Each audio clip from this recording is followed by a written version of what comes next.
Yun pala guys, yung sa tungkol din sa pera na nasunog. So, it's been 3 years na yata yun, yung video na yun. O 4 years ago, yung video ko na yun na nagpapalit ako ng perang sunog.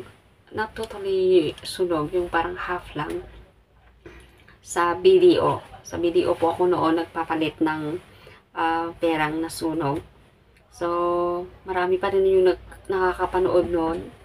At marami pa rin yung nagtatanong sa akin tungkol doon kung napalitan ba or ilang months ba napalitan yung pera at kung paano ba nila na ipalit. So, ayun na nga guys.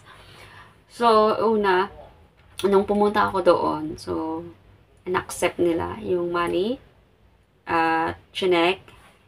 Sabi naman nila sa akin na mapapalit. So, yun na nga guys. So, yung pera na yon na sunog is napalitan po yon. Napalitan siya. And then, ito po pala yung kailangan. Bago nila palitan, kailangan po meron kayong BDO account sa kanila.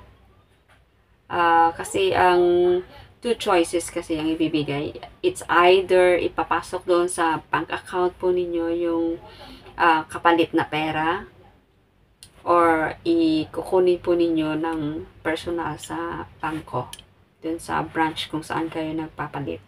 And then, in my case, siguro mga 1 month. 1 month na napalitan yun. At saka, pinapasok ko na rin sa bank account ko. Kaya, hindi ko na siya personal na pinick up yung change ng money. Ayun sa mga nagtatanong, ayun, napalitan talaga yun. Ng lahat, bali mga 220 yata yun. 220 pesos yung pera. So, naipalitan lahat po yun. So, after 1 month, so nakatanggap ako ng message ng BDO na yun na nga, na ready to pick up na yung change ng money. At yun, sinabi ko na lang ipapasok sa bank account ko. So, yung requirements, guys, you need to have a bank account mismo doon sa banko. I don't know, whatever bank you have.